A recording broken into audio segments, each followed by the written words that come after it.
Victoria, you ready? Okay. Good afternoon. We're going to call the February 3rd, 2025 Board of Adjustment to order. First, let me go through a series of kind of just basic rules, and I would ask that anyone in the audience or on the board, if you've got an electronic device, you turn it on silent or off so we don't have a disturbance during the meeting. And let me go through those rules before we call a vote on the agenda. First, as you come to the podium, we'll ask that you give your name and address for the record. And there are 4 people that are approved to speak in favor of a variance request and 4 in opposition. You get 5 minutes to speak. I have the liberty of extending that if we've had questions and interruptions, but we'll try to stay to that time most of the time. You'll get a kind of a reminder buzzer or bell at 1 minute. And then after both opposition and in support have spoken, the applicant gets a 2-minute opportunity of rebuttal. Now, like I said, as you come to the podium, your name and address. After we conclude with both applicant and speakers in support and opposition, then we'll conclude with a deliberation of the board. We may call people back up for questions. And then if you got questions regarding our vote, you can contact the planning department at 251-208-5895. And let's see here. We want to make sure that comments are specific to the application. If we find that somebody's kind of getting off tangent a little bit, I may call that you, conclude your statement so that we can move on. And if a particular board member finds that they may have some kind of conflict, they may recuse themselves. And we have 7 members here, 5 or 6 appointed members, and Mr. Taylor Atchison is a supernumerary. He's filling in for a vacancy we have at the moment. So it takes 5 to affirm a motion, either in support or opposition. And with that, I think we're concluded with comment or the rules. I'll go for a call of the roll call, and then we'll vote on the agenda. Starting with Mr. Metcalf. Here. Mr. Golden. Here. Mr. Milling. Here. Mr. Carroll. Here. Mr. Morris. Here. Mr. Atchison. Here. And I'm William Guest. And we have our quorum, so we'll continue with the meeting. With that, Chair will entertain a motion to adopt the agenda as presented by staff. Okay, I have a motion to approve. Do I have a second? Second. Second. Any discussion? All those in favor say aye. Aye. Anyone opposed? Okay, motion carries. Agenda is adopted as presented. And I see no reason not to start in order, so we'll start with application 6642, which is a holdover for 56 Shady Oak Drive. If the applicant will come to the podium.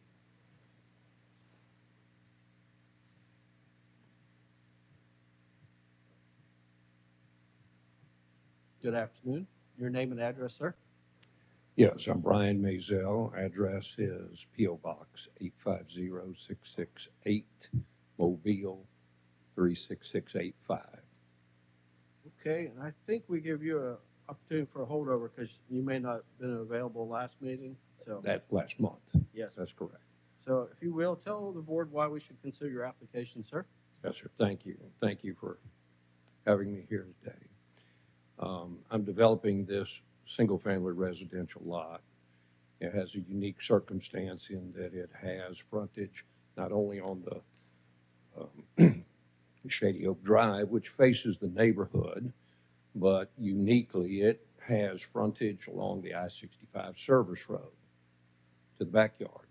Now, all the houses, pretty much for 4 blocks in that area that have frontage on the service road, don't have access to that service road. There's a huge drainage canal, stormwater drainage ditch in the backyard, so to speak, on the city right-of-way. So no one really has access. And there's a natural landscape barrier of brush and debris that has grown up, creating some visual screening. all the yards back there have fences within that setback.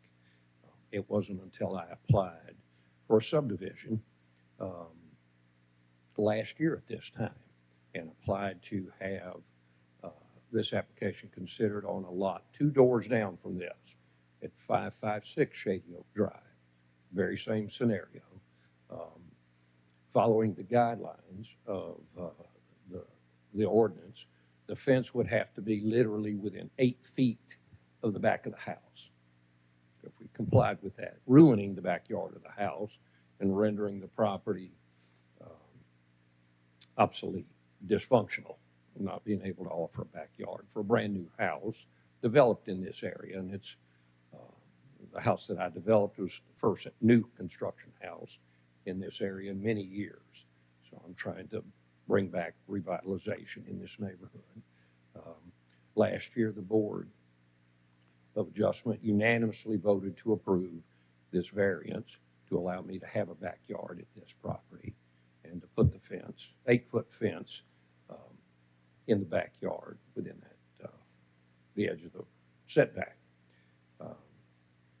I'm literally mirroring last year's application and asking for the same consideration, is to place that 8-foot screen fencing at the back of the property in concert with the lot 2 doors to the south.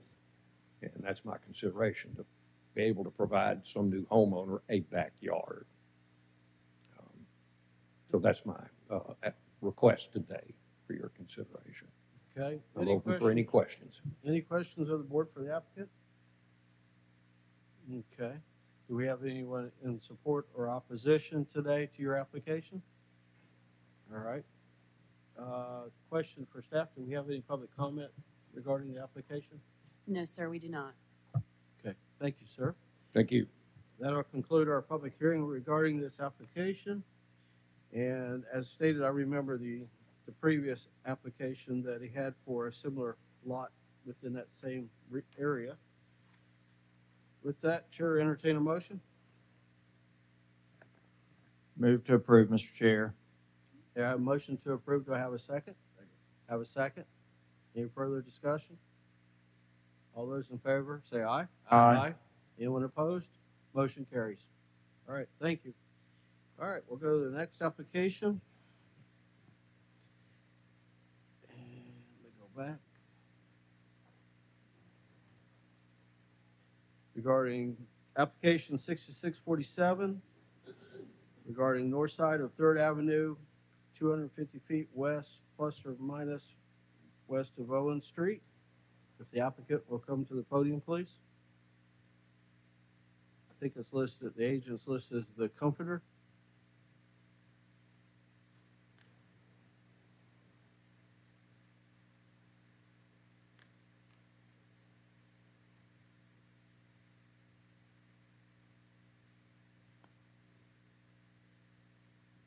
Good afternoon. John Crenshaw, 8024 Murray Hill Road, Irvington, Alabama.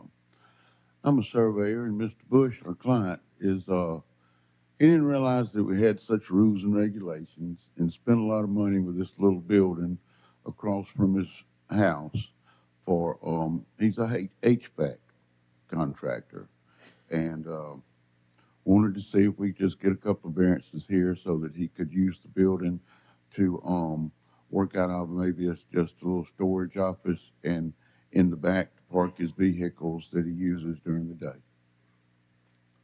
Okay, questions of the board? Okay, my understanding is the applicant does not live on the resident or the Correct. lot, but across. Just across the street is family house. It was a family business, and the sons are taking over from the father and the grandfather. Okay, was this particular building already in existence and being utilized that way? Currently today, the building's already up, and the little concrete driveway that's shown on our drawing are currently there. He got a guy to come in with no permits, put it up, realized he needs the permits, and we're here today to try to fix whatever we need to do so that he can use the building to just park his cars and have a little storage in the little little 10-by-10 building is all it is. Where is the business currently being operated? Sir? The business is currently being operated where? Across the street at their house? I believe so, yes, sir. Do you know how many employees that's affiliated with the business? I believe it's all family members at this point. There's just a small little HVAC company. I wasn't aware of any more employees than the family. Okay. Any questions of the board for the applicant's rep? Just to be clear, we're being asked to a variance for use to allow a contractor business in R1 and a site variance to allow substandard parking and maneuverability for a HVAC contractor. Is that correct? Yes, sir. Is there a site drawing showing the proposed parking, or is this surveyed with the existing concrete driveway? This is what. The survey just shows what's existing now. In the back, he would probably leave it grassed and all, but there'd be no more improvements than what he's already done at this point. And if he needed to meet, he's willing to do anything he needs to be able to use the building as he thought to start with. Where if we need to do a landscaping plan or site plan, I'm sure he'd be willing to do that, to follow that part of the rules. Mr. Chairman, Yes. so you say building, you're just talking about the 10-by-10 or? Yes, it's the 10-by-10 building with a little concrete drive out front, and in the back is fenced, a grassed area. That's fenced. 10-by-10, what's he gonna put in a 10-by-10 foot little building? It doesn't even have plumbing in it at this point. It was just going to be to store apparently parts so he could lock the door. How is it constructed? You got a picture of that? It's a little metal building on a concrete foundation. Okay. Nice little building, looks good. Has a little 4-foot porch out front with the concrete drive just coming So it straight wasn't in. a portable type building? It was. No. And it's a new metal building. Okay. And then as far as the parking, was he planning on doing any fencing, Wouldn't any be any screening? employees or nobody's parking. He lives across the I street. understand. This would be only just to drive in and out and pick up his parts or to park the trailer in the back. All right. Any additional questions of the board? Okay. Just based on the applicant's documents, it looks like we had one public comment That is correct. in support or opposition. Do you know? She was okay with it as long as there's not a lot of materials being used as a lay down yard. Okay. Thank you. Not to be used as a salvage yard for broken components. And that's not his intentions. Just curious, since this is an existing business, where did they store this material before? I don't know. So, yeah, I don't know how much you can put in. Okay, Mr. Chairman, yes. were there plans for any fencing to There's a screen? woodboard fence facing the road in the front and a woodboard fence in the back. Currently, there are chain link fences running down the neighbor's side. But you said that is there now? Correct. And did your survey indicate that? Yes. You should see a woodboard fence for the WBF and then CLF for the chain link fence.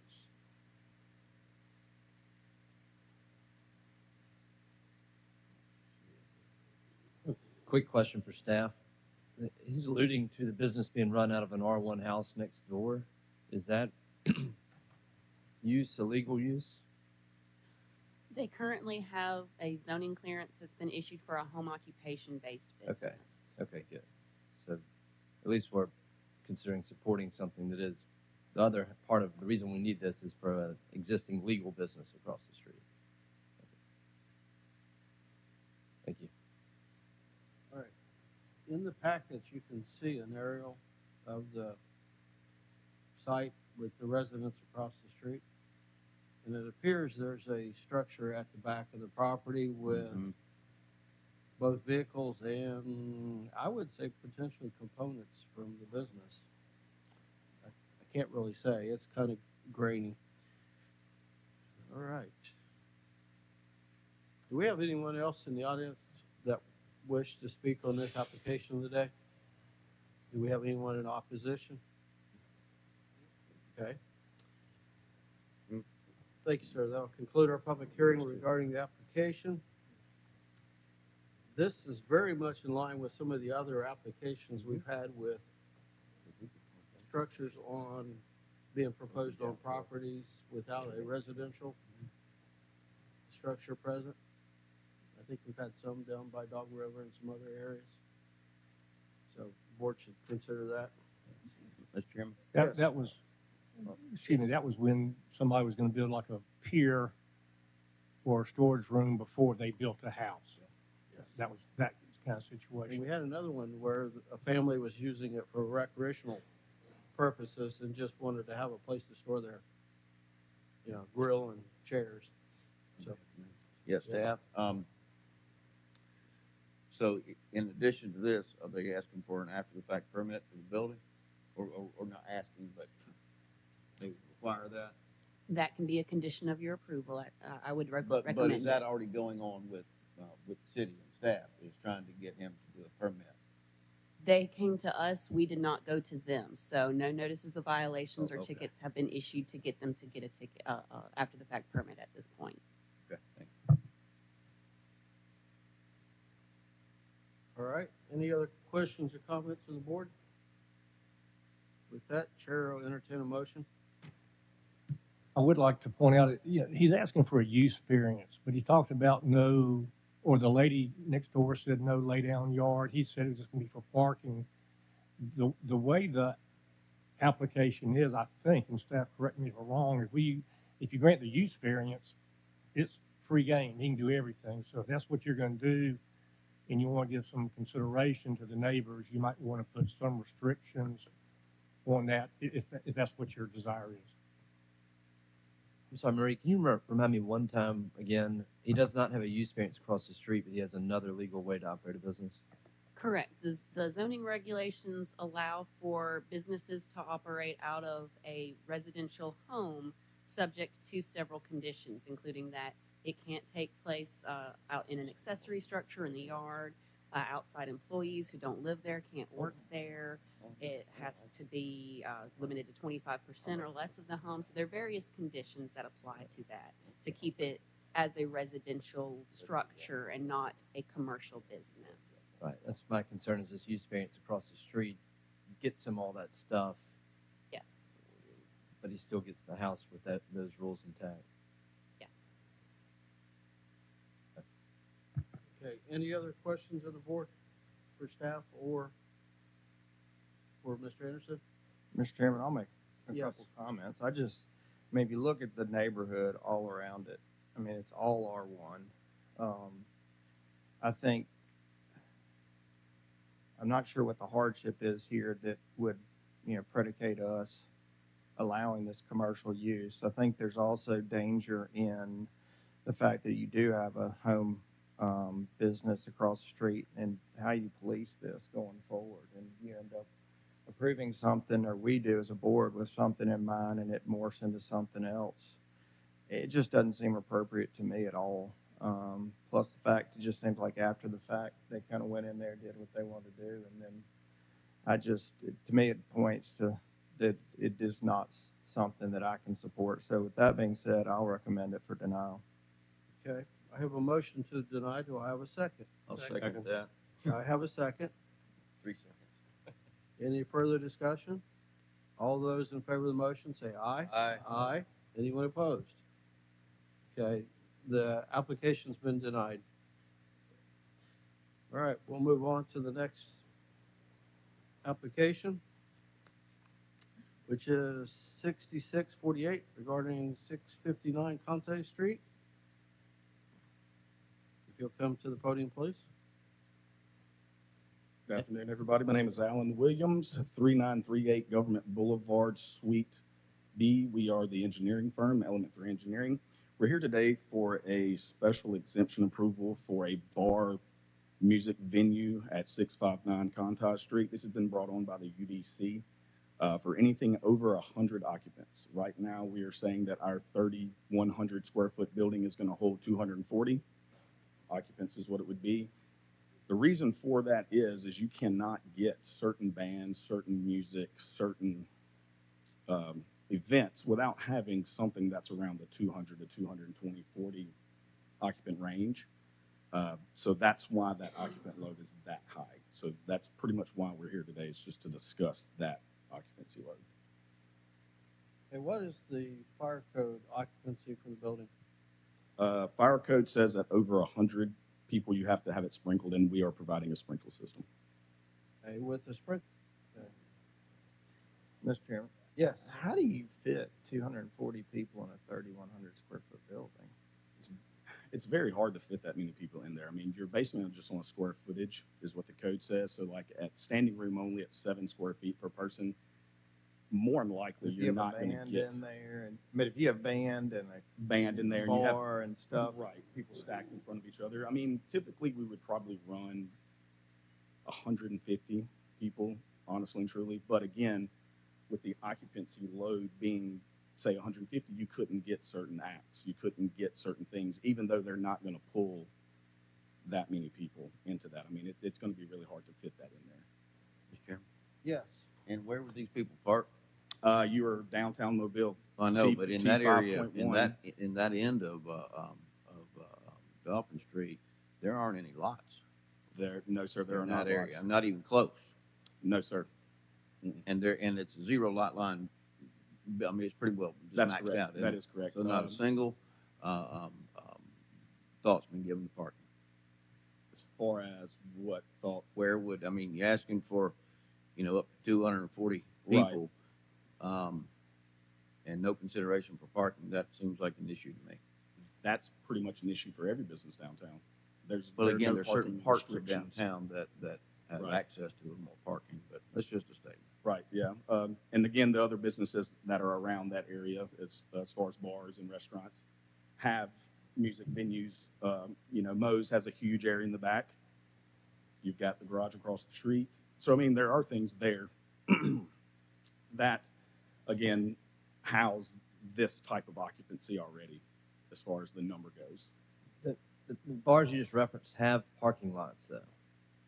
As far as I believe the garage and Moe's have, I know that parking's not required on that end, but to throw 240 more people in there and the lots around there that are already Right. for those businesses that you just referenced. only on street parking, they don't have any parking lots over there. I'm saying Moe's Barbecue and the garage do. The ones you referenced with the music venues. Right, they don't. It's on street parking. I don't know where Moe's doesn't have anything but the triangle around it. No, they've got a parking lot across the street, and Garage has it across the street from them. I'm just also curious about the parking situation. I know it's not required, Right. but when we're making up numbers and jamming this many people into 3,000 square feet, I think it's something to discuss. No Okay. question. As far Yeah. as parking goes, I mean, there really isn't anywhere available for parking. You couldn't even purchase a lot and turn it into a parking lot downtown. If it wasn't a parking lot before, it can never be a parking lot. So there's no, we can't get any more parking down there at all. So Mr. Morris, you had a question? Just for legal, what's the requirement for parking? I thought every business had certain requirements of parking space. And that area is getting pretty jammed with a lot of, let's say, bars and stuff. Well, no, the UDC does not require, or the Downtown Development Code does not require the owner to provide any on-site parking. It's free game wherever you can find a parking space all over downtown. So it's not a requirement, but it should be a consideration, I think, or in evaluating this application. Are you overloading that particular part of downtown? There's been several like this over the last 10 years. We currently have one on appeal to circuit court from several years ago that's kind of been dragging along into courts. Buzz Jordan's property on Dolphin Street. I forgot the name of that building, Bert. What was that? That's the Cabana Royale. Yeah, that's the owner, but did the name of that that building have a particular name? Well, I think it's Cabana Royale LLC. I Okay, don't remember yeah. the name of the building. But they were asking to go from like 200 to 800 and did not get planning approval under the old zoning ordinance. So that's been appealed. But yeah, in that situation, the boards looked at the surrounding property. That one had a lot more residential right across the street than this did. Had a lot of opposition, 800 people as opposed to 200. But those are all the considerations you need to, or factors you need to consider in evaluating this application. Because my concern now is safety. If something happened, need emergency equipment to get in and out, and we congesting all these businesses in that particular area, to me that's a challenge when it comes to safety and stuff like that. So I guess sorry. Proceed. The thing I'm struggling with is you have a building that is not going to support that size. The request is made to be able to have bands that, you know, you can get that, which I understand that, but then we're put in a position to approve something that you just know automatically, if we approve it, then you're allowed to have people. And so then do we just create a problem in something that just seemed like, to me, in a building, there's no way you could even accommodate close to that number, and especially looking at the floor plans and stuff. So I don't know. It just doesn't make any sense to me. Yes. Yes. Yeah, Mr. Metcalf. Wes, I agree. I agree with Jeremy that you're asking for 240 because certain bands want to hear that. Well, there's no way that many people fit in here. It looks to me like well, with the tables anyway, about 100. But take the tables out, potentially more. So why would, I don't understand the disconnect between the, let's say 100 or so and the 240. A band will book there because somebody says it'll hold 240, but we know good and well that it can't. So it just seems like that we're being asked to approve something that's just illogical and doesn't make any sense. So based on those numbers that you're talking about on those charts right there in the IBC, those are what we're told to calculate off of. So if it's standing room only, so in front of that 7 square feet per person, so all of those numbers that are calculated are based on the IBC. So I mean, if it's standing room only, it's 7 square feet. If it's tables and chairs, it's 15 square feet. So with us being able to do unconcentrated tables and chairs, we can move those chairs out, tables out. That whole room can be nothing but people there and in front of the bar. So I mean, we could get, I mean, you could get that many people in there. We're just saying that typically that many people probably not going to show up on maybe once a quarter, and again, I've got the owners here that can speak on that. Based on code. Correct. That is correct. Yes, sir. Bless so you. one other question. Yes. What is the size of the band? Sir? What is the size of the bands? That I mean, it could be one person. It could be an individual. Or it could be a full band that could show up and play. Taylor, you have a question? Alan, where is that calculation that you did for the IBC to On come up the with life safety sheet, LS1. Because I saw It's where probably you the just- third sheet. I saw where it just said A2, 240 people, but I didn't see a per square foot Yeah, I think it's divided by 7. It's probably the third or fourth sheet in the set. It'll be the LS 1.0. Okay, I see it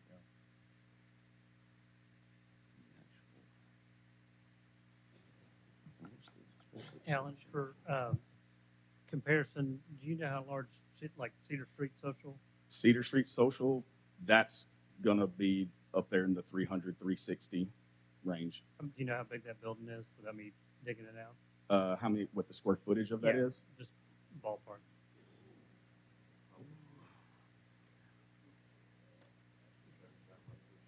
Yeah, but under 4,000, 3,500 to 4,200 maybe, around that, yeah.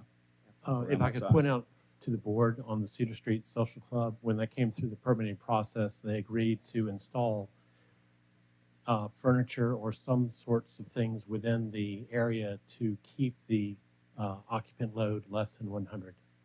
So that was how it was approved. Thank you. That's That's a good question. point. That's a question with that. So that means they could put the occupancy outside, like tables outside, keep the venue from inside being overloaded. I don't have a response for that. I didn't hear Is that- exactly what you said. The question was to keep from the venue inside being overloaded. You could put some of your tables outside to accommodate that, to keep from overloading the occupancy of the building. Our property is pretty much a zero lot line for that particular space. It is I think the property is maybe 200 square foot larger than the building itself. And I think that was just buffered from McDonald's, is what that is. Aside from the band and the bar, is there any food prep? Is there No. like a small No, sir. kitchen or anything? No, sir, not at all. During the week, it's primarily going to be your trivia, comedy, things like that. On your weekends is when the bands themselves will be brought in Friday, Saturday, Thursday night. Okay. Mr. Metcalf has a follow-up Staff. question. Staff, the special exception, where I'm reading is to allow the 240. And so, am I reading correct that under the current EDC guidelines, anything over 100 has to have a special exception? Am I reading that correct? That is correct, yes, sir. So that 100 was given a lot of thought going into that process, I would think. Okay. And, Thank you. and Mr. Metcalf, I'll point out that under the previous zoning ordinance, this would have been done through the planning approval process. When the downtown development district was adopted in 2014, it went through the planning commission. So the case that Mr. Anderson referenced was from the planning commission's planning approval review of the Cabana Royale. When we did the UDC, things like this became special exceptions. And that's why you have the 11 criteria for consideration for this application. Okay. I think we're going to give anyone in the audience that's in support an opportunity to speak, and then we'll go for opposition. Do we have anyone that would like to speak at this time? Either in support or opposition? All right. Yes.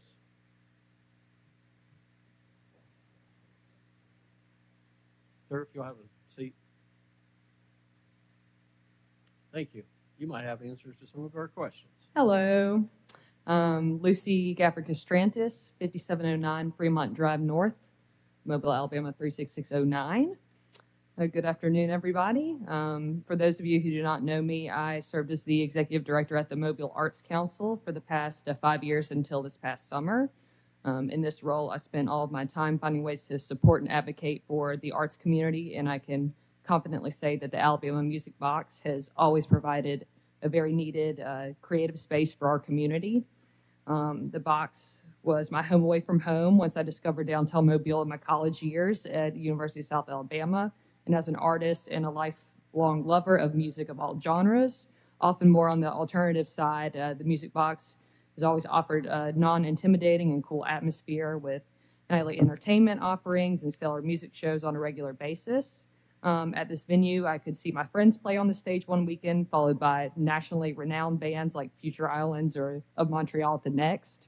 The box in its many iterations has and will continue, hopefully, to provide a much-needed space for opportunities for experimental and up-and-coming local acts to take the stage, as well as an eclectic variety of great music and acts not featured by other venues that are either too small and not dedicated to music and supporting a creative community in that capacity, or too large to take on groups that may not fill the whole building.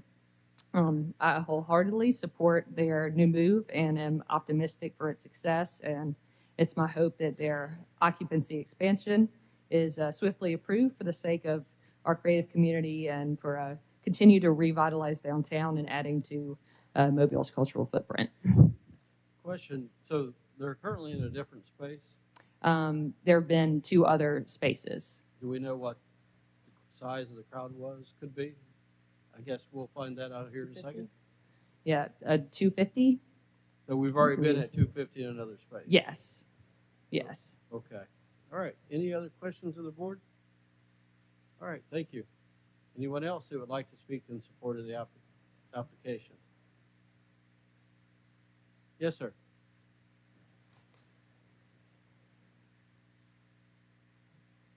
Your name and address, sir. Yes, sir. My name is John Killian, 37 McPhillips Avenue, 36604. I'm the general manager of Braided River Brewing Company on St. Louis Street.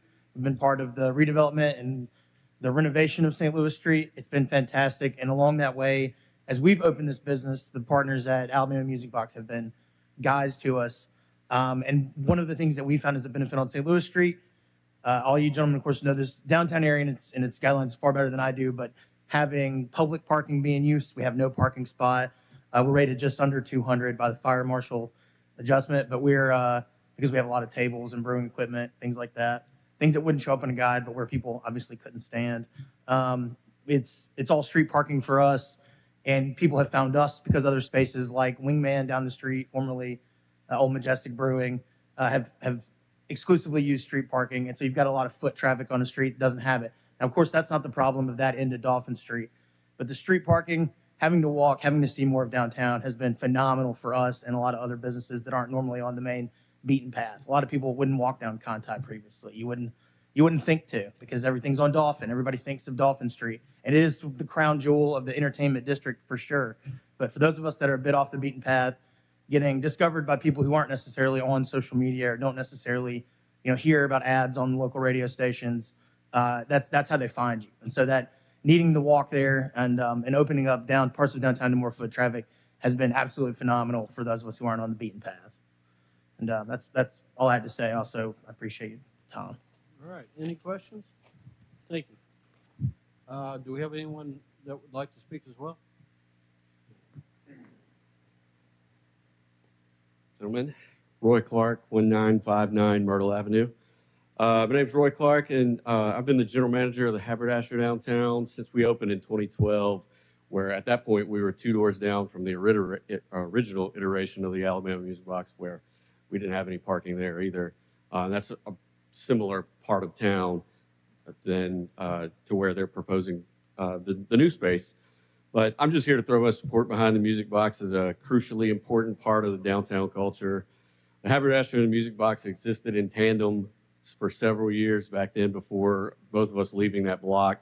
But for us, the benefit of being next to a thriving, eclectic, and dynamic business such as that can't be overstated. It's a big part of how we became the business that we are now, and we're doing quite well.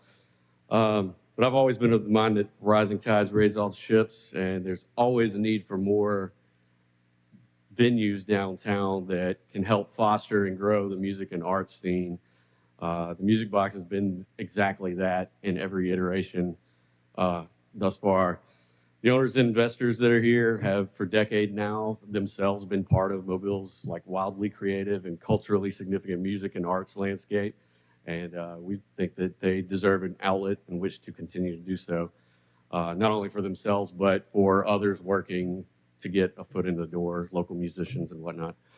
A big part of that is, from the personal standpoint of a musician of 20 plus years myself, there simply aren't enough places that can allow a local band to go from the garage to the stage and share that stage with a nationally known band, as Lucy might have mentioned, that Music Box has had throughout the year. So that can often foster long-term relationships, which then that could take somebody from playing coffee shops one week to playing in front of thousands in what feels like an instant the next. And that simply cannot exist without a jumping off point. And for a lot of people, that jumping off point has been the Music Box throughout the years. Thank you for your time. Any questions? All right. Thank you. Thank you. All right. Is that our 4 for the, make sure I haven't lost count? All right. Did we have public comment, by the way, on this? We did not have any comments, no, sir. All right. Do we have anyone in opposition to the application today? All right. I guess not. Do you have anything else to say, since there's nothing to rebut? Okay. So, special exception, there's a whole list of criteria that we're supposed to consider. And I shared with Mr. Metcalf, the vice chair for the board, that number 2 says the proposed use at the proposed location shall not result in substantial or undue adverse effect on adjacent property, the character of the neighborhood, traffic conditions, parking, public improvements, public sites, right-of-way, etc. The parking seems to be the primary concern everyone has here, but as everyone stated, it also is a very common practice among the other businesses within the area to You find somewhere to park and you walk, or you don't. You're either you're not successful or you are. Mr. Chairman, can I make a comment to that? Because, I think the rub that I struggle with, because I do a lot of work downtown in the commercial real estate business, and I know we don't have parking requirements, but there's a reality of needing parking. And, I know the gentleman who talked about Brady River, I mean, I've talked to property owners around there who have really struggled with policing their parking lots because people just don't know and they pull in and park, but then you have apartments and, so it's just, there is this kind of, especially as downtown gets busier and busier, which is great. We all want that. And I mean, the Music Box has been here a long time, and I fully support the creativity of that. The thing that I struggle with, and I just want you to know, I'm not against the Music Box, but is that building large enough and appropriate enough to support this size? And what makes me think about that is, we made a decision on the new development next, the mixed-use development with Big Bad Breakfast. And, it's kind of that same thing. We kind of gave in a little bit on the parking. And, my thought was, we need mixed use. This is good. This is what we need. We need higher density, et cetera. And then, in my mind, it created this battle between all these property owners where next thing you know, we had no parking signs and chains up and fighting and stuff like that because Bed Bag Breakfast was really popular and it worked well. And so to me, there is just that struggle there that although it's not required, there's a reality that people have to find it and figure it out. So then do you create a hardship on a bunch of other surrounding properties? So I don't know, it's a tough one, but it's just, that's my experience as somebody who does a lot of work downtown. And I think as things continue to get more busy and better, it's going to be something that we continue to have to deal with. So that weighs on my decision. All right. Any other comments of the board discussion? Just to kind of reemphasize, this is a special exception, so please look at the findings of fact that must be considered, A through L, in your choice as it relates to the application. And the chair will entertain a motion.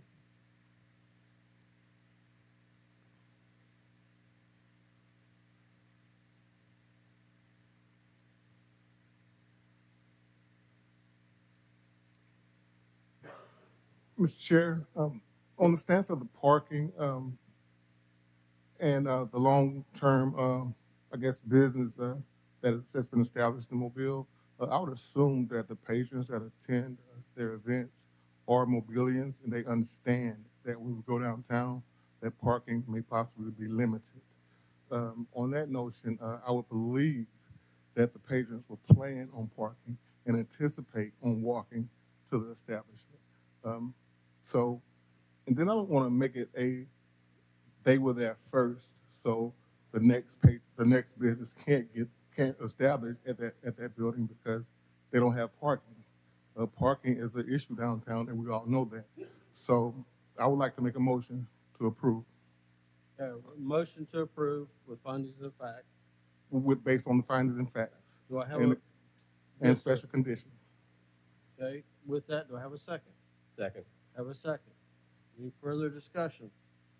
All those in favor of the motion say aye. Aye. Aye. Anyone opposed? Opposed. Okay, I have 6 in support and 1 in opposition. Is that correct? Okay, the motion carries. Application's approved. All right, we'll move on to the next application. One thing I wanted to add, I wanted y'all to vote first. Having a daughter of that age that goes downtown, half the people that go downtown Uber now. They don't need parking spots. Yeah, Mr. Thanks, Doug. I attended some Are you recently commenting on and our had to age? walk 4 blocks, and I was willing to do that. So, And Doug, I think that the parking will sort of resolve itself. Like I said, if it's not comfortable, then you don't go. That's right. Or you don't get tickets for the next one or whatever it is. all right, let's move to the next application, which is 6649 regarding 5133 Cottage Hill Road. If the applicant will come to the podium, we'll give our friends from the last application a chance to depart. Your name and address, sir? My name is Alvin Ramos. Address is 4590 118th Avenue North, Clearwater, Florida, 33762. Okay, and you're asking for 2 freestanding signs and 9 wall signs for a single tenant site in a B2. You want to tell us why we should consider your application? Yes, sir. We are requesting an additional ground sign and 2 additional wall signs to complete the Wawa branding here at the newest location here off of Cottage Hill Road and Demetropolis. As you can see here, we are looking at installing a ground sign here off of Cottage Hill Road and also on the west side of the parcel off of Demetropolis. At this location on the north side of this entrance on Cottage Hill Road, we have 1 egress at this location. But our main concern here is the visibility and the access for customers off of Demetropolis. The way this is set up in these 2 ingress and egresses, the one on the further south side is designated for the shopping center that is just behind there. And we are really trying to focus on making sure that the general public has safe and easy access in order to get to this location. I spent some time here last night at that location and also a little bit this morning during the kind of rush hour traffic hour. And Cottage Hill Road definitely has a little bit of an issue when it comes to backing up. There is a school just down the road. So with the school zone and just general traffic heading into the downtown Mobile area, it does get a little stuffy. Also, our concern here is just general traffic and access to this location on Demetropolis in general. With traffic going southbound at this location, we run into a difficult way to navigate into this particular parcel. Residents and customers are kind of forced to have to go south and then either make a left into the new proposed ingress into this location or make a U-turn to then make another right to get into this location. With this additional ground sign, we're really wanting to make sure that it is very well represented in order for first responders or police or fire to be able to access this location clearly and effectively. All right. Couple questions. So, and this may be something staff will have to help me as well. 9 wall signs. So some of these signs appear to be product, correct? Well, these signs are part of the architectural and structural features of the building. They are what we would call flat cutouts or FCOs attached directly to the building, and they're part of the architectural detail of this specific design for this location.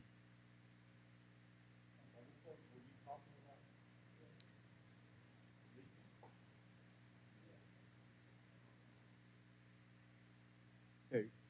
Were you in, I don't think you were involved in the last. I was here for the last one. Okay. I don't remember, were these part of that request? I don't remember this being on the last application. They were bundled in that application for this variance. Yes, sir. Right. Well, I missed that apparently. All right. So I understand that, I mean, this is a kind of an interesting corner. You have the 2 pylons. One's going to be on Demetropolis, the other on Cottage Hill, correct? Yes, our main ground sign is the one off of Cottage Hill Road. But it shows on the site plan that you're keeping the existing shopping center sign to remain. So yes. Who's going to be on it? All of the tenants that belong in the shopping center just behind it. Okay. It's a rather large center, Correct. and that existing sign is rather large. Was the bank on that sign as well? Or they had a separate? I believe they might have had their own separate signage, not involved with the multi-tenant sign that is at that location currently. Okay, then the other signs that are listed are fuel pricing, if I remember right. Yes, sir. These ground signs have all the appropriate signage at the correct height and square footage in order to be calculated properly for this location. You have to consider the fuel pump indicator signs as well. They're in this package. No, sir. Okay. All right. Questions of the board for the applicant? All right. Do we have any public comment? No, sir. All right. Do we have anyone either in support or opposition today that would like to add anything? All right. Once again, any questions of the board for the applicant?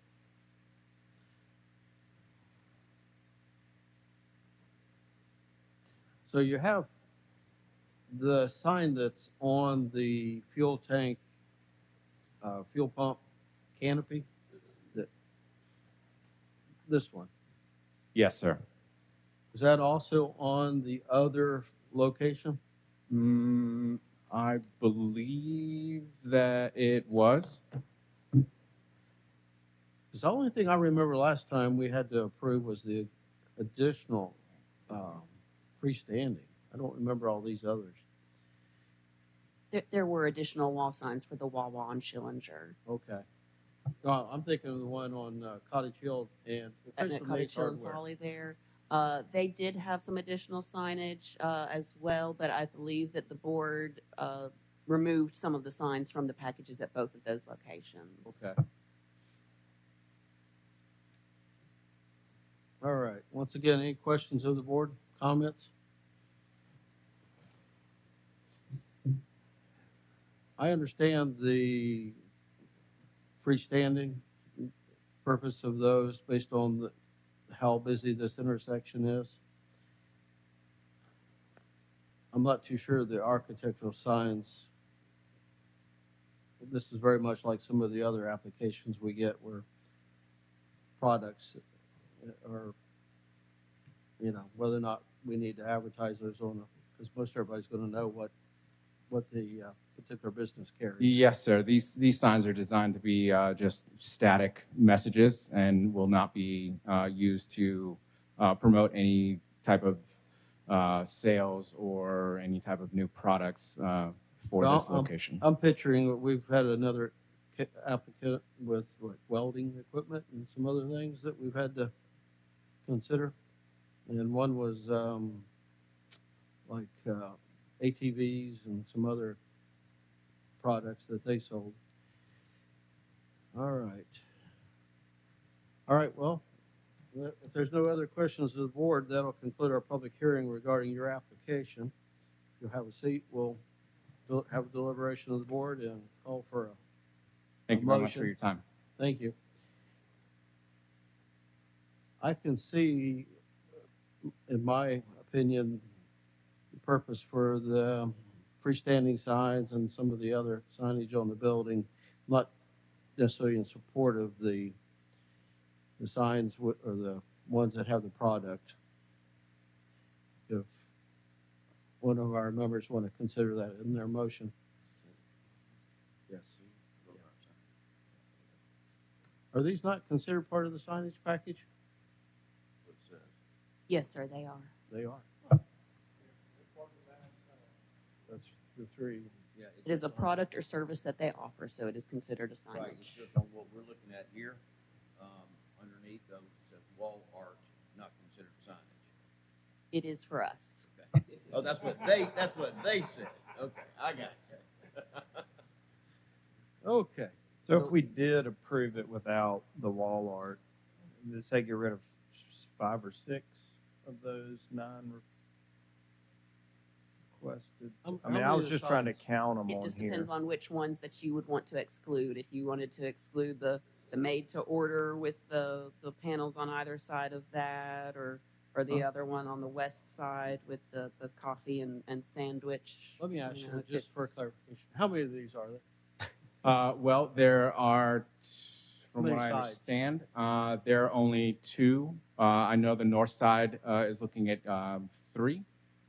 So they are architectural details that are part of the architectural design of this building. So, And if you'd like to, if your consideration in order to be able to proceed with those is maybe minimize the amount. well, that's what he was questioning, is how many of these do we actually have in the request? Is there 5? I believe there's 1, 2, 2, 4, 6, 7, 8. Okay. In the application we have a request for 2 freestanding signs and 9 wall signs. So 8 out of the 9 wall signs? I don't think that's probably correct, because you've got a couple of those Wawa signs that are part of your sign package. Yes. What's in the packet shows on the north and the west elevation, but not anywhere else. But I'm not sure this is an entire rendering.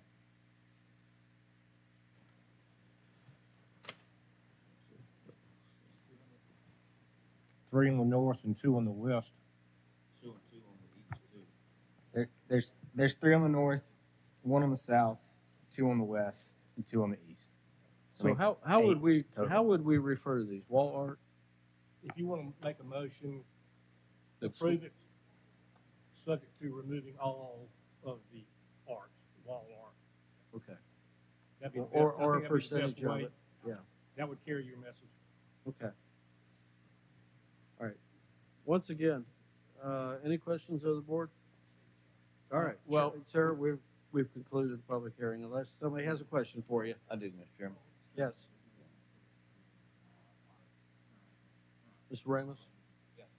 Sir, Mr. Metcalf? I'm a little confused here. The drawings don't show me everything I'm looking for. The sign the Wawa sign that's going to go in between the vertical support for the canopy. Spanners, yes, sir. Yeah, and that's going to be that's east and west. Yes. Traffic. Okay. Now, what is your primary? Is there another pylon sign for the front that is east and west facing as well? Yes, sir. Which one? That would be the one on Cottage Hill Road. No, I don't see It would be under A on that top corner. that. And what's the size of that? There's also a 35-foot sign Okay. Okay. So with you gas got- pricers included. Okay, so, but on the Cottage Hill side, east to west traffic, you got a big old sign. And then you want another one that stretches in between the columns. Those would be our spanners, yes. They're called what? Well, those are technically called, they're the spanners. So it'd be copy vinyl on those spanners. The permanent sign. Yes, sir. Okay. That seems like really cool. Does it seem like All right. really Any other questions of the board for the applicant? Okay. Thank you. Thank you. All right. Chair, entertain a motion. Mr. Chair, I'm having a concern about just, we're gonna do this. This isn't the last Wawa they probably want to build. We're gonna, basically allow Sepco and anybody else that's building a gas station to come meet this standard. I could see adding an additional pylon sign and one more wall sign. But none of the wall art, I don't understand. I don't think I understand why that counts as a sign anyway, because it's not advertising. Anyway, but my motion is to add one pylon sign and one additional, for a total of 3 Wawa wall signs, getting rid of the spanners also. Okay, so 3 wall signs, which includes the span and 2 pylons. Well, they can choose if they want to put it on the building or the span, but. Okay, so 3. Correct. I have a motion to approve the 2 pylons and 3 wall signs. Do I have a second? Second. I have a second. Any further discussion? All those in favor of the motion say aye. Aye. Anyone opposed? Okay, motion carries. All right, let's go to Application 6650, 6255, 5796, 5774, 4459, 4458, 4453, and 523 regarding 1550 Government Street. And if the applicant will come to the podium. Good afternoon. Hi, good afternoon. Jennifer Jackson, 3345 Halls Mill Road, Mobile 36606. Okay, and a sign variance to amend a previously approved sign variance to allow wall sign exceeding 64 square feet along the Government Street corridor in a B2. You want to tell us why we should consider this? Yes, sir. This was previously the Weinekers, the Winn-Dixie Shopping Center. So as you see on the plans, Winn-Dixie was to the left. I know they got a variance, but their signage was approximately 196 square feet. Aldi initially proposed the 196 square feet, but then they met with the ARB, and it's my understanding they got an approval. Of course, we have to see the variance, but they were trying to get about, it's 74.97 square feet. They've moved the signage to the right. So when Dixie was on the street side, Aldi will be on the right, and it's towards the tree side. I've been on the site multiple times, and it's a much smaller sign that's been proposed. So I know the variance allows, or the code allows 64 square feet. My customer is requesting 74.97, so we'll say 75. So the sign is lit, it stays on, it's no brighter than the street lights. It's not a message center. I know there has been mention to the monument sign too in some comments that I've seen. The monument sign is not to be any bigger. We are just altering the panel so it had Winn-Dixie and 2 other tenants. It's just going to have Aldi. However, it will light. Okay. Question for staff. Wasn't the fact it was lit an issue with the historic district before? Yes, sir. Signs in historic districts typically are not allowed to be internally illuminated. Okay. And was the Winn-Dixie sign lit? I don't think it was either, was it? It looks like, I think the channel letters on the sign may have been lit. I'm not entirely sure. Yes, it was lit. Okay. Yeah, I remember they had a large pylon. It was kind of historic, and they took it down anyway after we had a application for that. All right. Any questions for the applicant? I have a question, Mr. Chair. So Yes. They're not occupying the whole building, correct? No, sir. And so what consideration, and maybe we're not considering it today, will be allowed, because this leaves no signage for the remaining tenants? Yes, sir. I'm glad you asked that. I've spoken to my customer, and they did say that they own the entire building. However, as you can see, they're only proposing to take over the monument. They have no plans in the near future to rent out the left side. However, that might be something to come. But right now, they're focusing on Aldi, so the left side would remain vacant. That's why they're wanting the monument now. They're going to be the anchor. There's no even spot for another tenant. So, and they can't speak to that horizon because we've asked them. Right, Mr. Chairman? Yes. But the code, they wouldn't, if there was a second tenant in there, they wouldn't necessarily have to get a variance as long as because each tenant is allowed under the code to have a certain amount of square footage based upon the amount of the front. Yes, sir. So it wouldn't necessarily have to have a variance, correct? Is it? That's what I'm questioning. Well, I So know, for but the I'm entire- saying that if a second tenant came in, maxed out even for multiple tenants. Oh, for multiple tenants. Okay. Is that the Is that case? correct?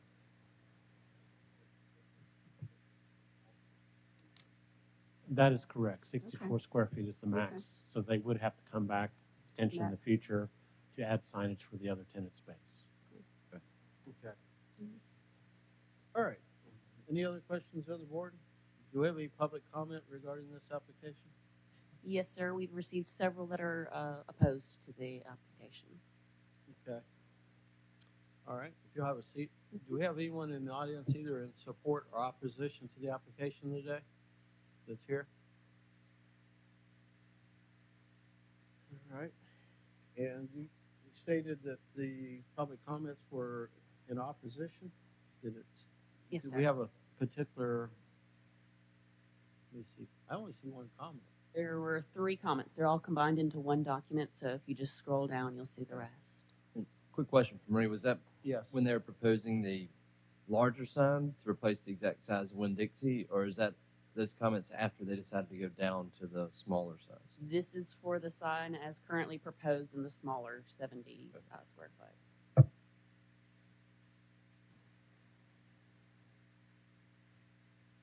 I'm not quite remembering the Winn-Dixie sign. Was it actually lit? Was it lighted? Yeah, and it's still up there. Is it still up there? It's still up there. They just haven't taken it down yet.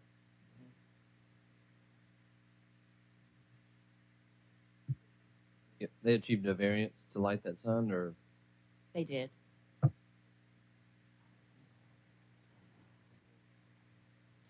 All right. Any other questions? All right. With that, Chair, entertain a motion. Mr. Chairman? Yes. I think it's a very reasonable request.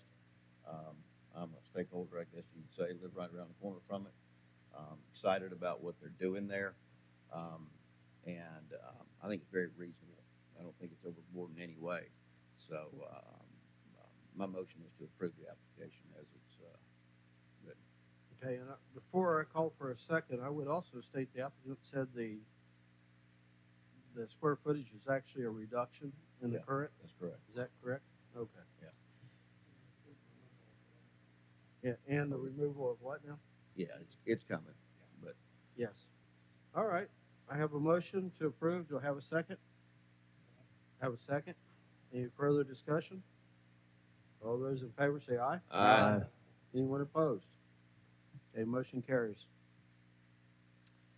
All right, we're on application 660-51-6307 regarding 300 St. Louis Street.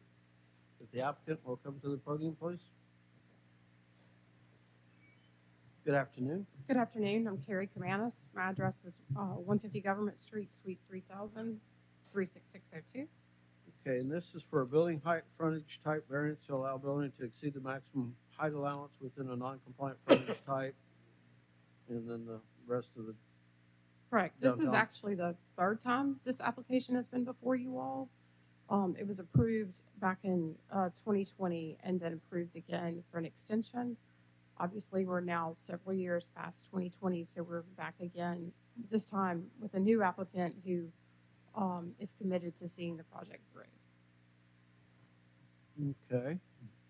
And why should the board consider it this time after multiple times?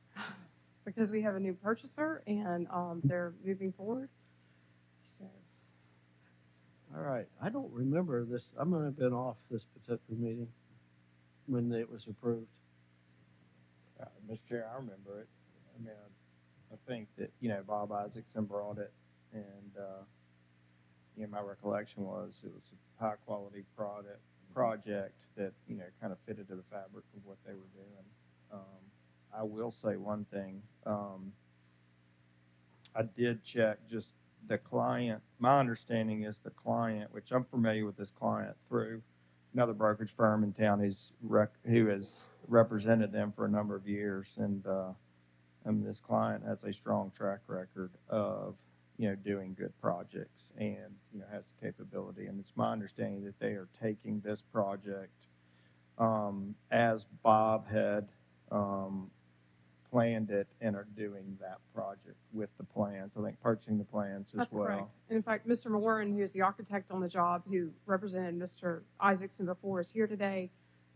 The client, Cleveland Properties, is purchasing the dirt as well as the prior approved plans with minimal changes. We have also, on behalf of Cleveland, we've submitted and received approval for tax incentive funding for the site. Mr. Cleveland is looking at a couple other developments in downtown Mobile. This is the first of many. I think one of the reasons it didn't move forward before is COVID. It was approved in January of 2020, right before COVID. And a lot of projects, I think, were approved at that time period that have not yet moved forward. We think this project will bring some confidence back to the market along St. Louis Street. It's mixed use. It is We're asking for the height variance because it is, at that particular section of St. Louis Street is 3 stories. This project, as planned and approved in 2020, is for 5 stories. You've got approximately 7,200 of square feet of commercial space on the bottom and 48 units above in the 4 floors. Okay, any questions, once again, of the board? We have a couple public comments. We've got one in support, one in opposition, it appears. All right. It's my understanding that the one in opposition is withdrawn since this meeting began at 2 o'clock. Maybe that's. You say that again, I'm sorry. It's my understanding that the one comment in opposition has withdrawn their letter since this meeting began at 2 o'clock. But Okay. Well, staff may not have received that notice, so we can't, I guess, can't consider it unless we know officially otherwise. All right. Do we have anyone in support of the application that would like to speak at this time?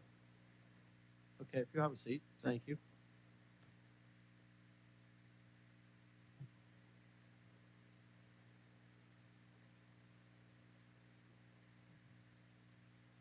Good afternoon. Your name and Hello. address?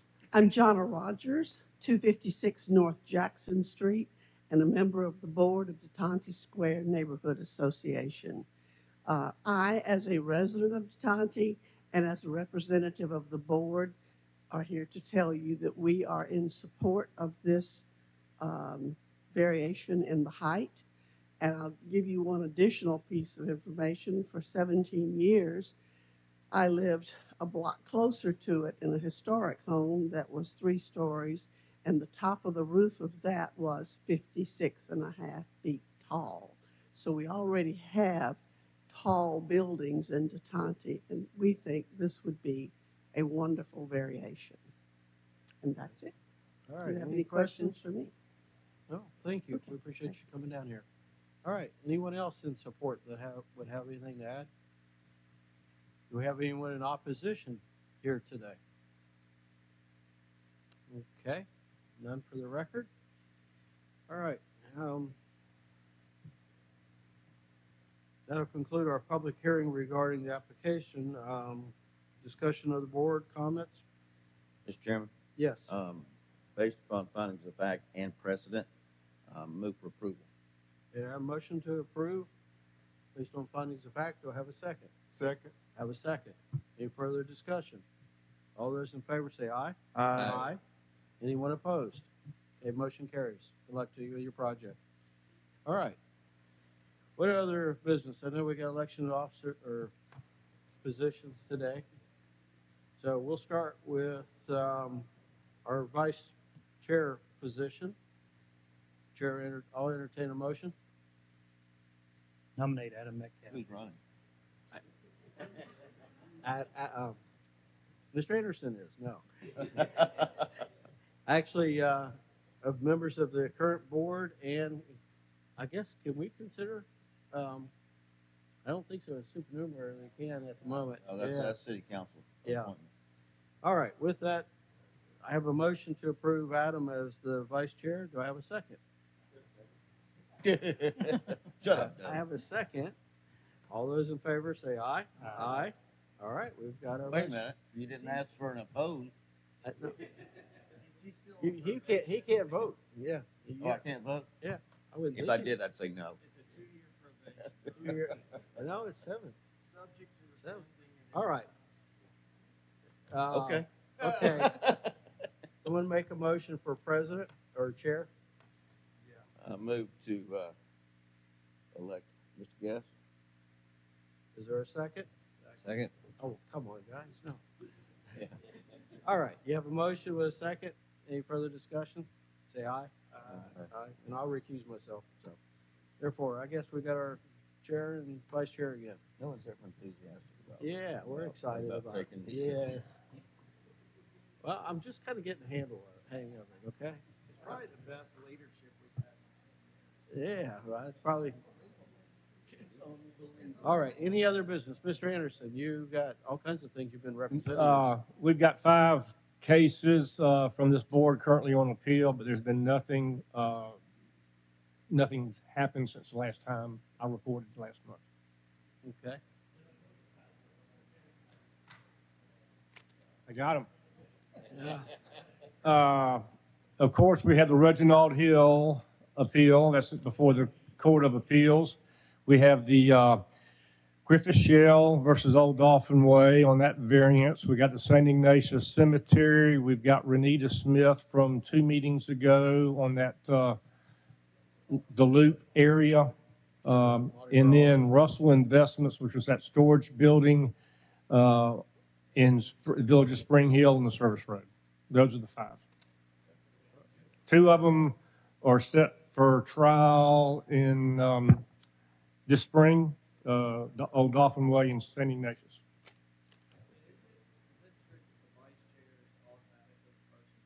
He will be our star witness, yes.